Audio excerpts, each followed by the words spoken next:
Alors bienvenue à Courrières, Courrières qui est la ville où le groupe L'Empereur a vu sa naissance en 1987. Comme vous le savez, je suis natif de Roubaix et lorsqu'on m'a dit qu'il y a une concession Opel à reprendre à Courrières, j'ai d'abord cherché sur une carte de France où se trouvait la ville de Courrières. Et on m'a dit qu'elle se situe entre Hénin-Beaumont et Carvin. Donc j'ai eu du mal à la trouver, mais j'y suis arrivé en 1987 pour vivre une très belle aventure que j'aurai l'occasion de vous expliquer tout au long de cette web-série.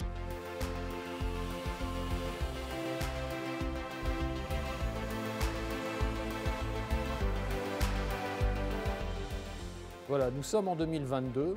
2022 représente pour notre groupe une année extrêmement importante parce que comme vous le savez, j'ai démarré en 1987 ici à Courrières dans cette concession Vallauto. 35 ans d'existence, 35 ans d'histoire. On va passer bien sûr du temps à vous expliquer tout ce qui a pu se passer, cette magnifique histoire, cette magnifique aventure que j'ai pu vivre avec bon nombre de collaborateurs dont certains sont encore à mes côtés aujourd'hui. Vous le verrez dans quelques instants. 1987-2022, 35 ans. 35 ans d'existence. Le groupe aujourd'hui, c'est 19 marques. Mais il y a quand même une marque qui a été extrêmement importante dans l'histoire du groupe. Cette marque, vous la connaissez, c'est là où nous sommes aujourd'hui. C'est la marque Opel, qui est depuis 35 ans présente dans le groupe et qui a permis cette croissance, il ne faut jamais l'oublier. J'ai à côté de moi une collaboratrice, Chantal, un collaborateur, Franck, qui m'accompagne depuis le début. Franck, ça fait plus de 30 ans qu'on travaille ensemble. Est-ce que vous avez un peu une tendance de combien vous avez pu vendre de voitures à mes côtés depuis plus de 30 ans maintenant? Monsieur l'Empereur, il faut compter à peu près 3700 véhicules. 3700 véhicules, donc vous voyez la fidélité d'un collaborateur, c'est plus de 3700 véhicules qui ont été vendus par Franck. Et Chantal, je me rappelle juste une petite histoire, c'était en 91, oui. J'ai une personne, ça ne s'appelait pas Pôle emploi, ça s'appelait l'ANPE, qui était venue me voir et qui m'a dit « Est-ce que vous seriez prêt à prendre une stagiaire ?» Vous êtes venu vous présenter, ça a matché, je vous ai mis à la prévente et ça fait combien de temps maintenant que vous êtes avec moi? Il y a 30 ans. Ça fait 30 ans également que Chantal est à mes côtés et qui s'occupe de la réception après-vente. Tout à fait. Ça fait quoi? C'est que du bonheur et j'espère continuer encore bien longtemps. Nous allons revivre maintenant une séquence que j'ai faite un nombre de fois incalculable.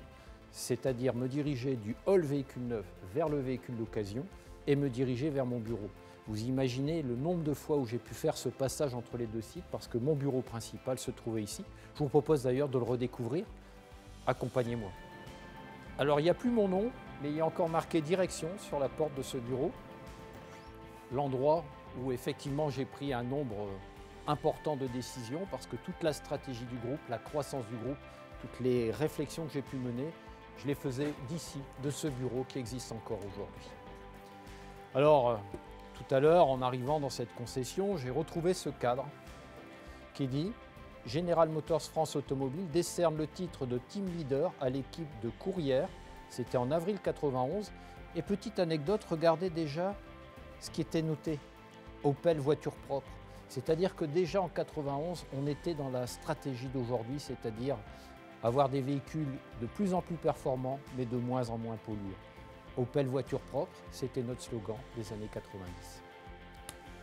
Après avoir, je dirais, cette rappelé un peu cette formidable histoire que j'ai vécue ici à Courrières, faisons peut-être juste en guise de conclusion un état du groupe aujourd'hui. Le groupe, c'est près de 600 collaborateurs, alors que nous avons démarré à 4 à Courrières, je le rappelle. Ici, à Courrières, nous étions que 4 en 1987. C'est 600 collaborateurs, c'est 19 marques automobiles, c'est l'univers de la moto qui est également présent, c'est 33 sites. Nous étions pendant de nombreuses années concentrés dans l'Artois, c'est-à-dire Lens, Arras, Béthune, Douai maintenant. Et je ne vous en dis pas plus, mais nous arrivons sur la côte d'Opale, nous sommes à Saint-Omer. Nous allons certainement aller un peu plus loin dans les mois futurs. Et surtout, la mobilité de demain, c'est aussi la moto, l'univers du deux roues. Et je ne vous en dis pas plus. Continuez à regarder cette web-série. Vous allez découvrir les nouveautés du groupe L'Empereur qui vont arriver dans les prochains mois.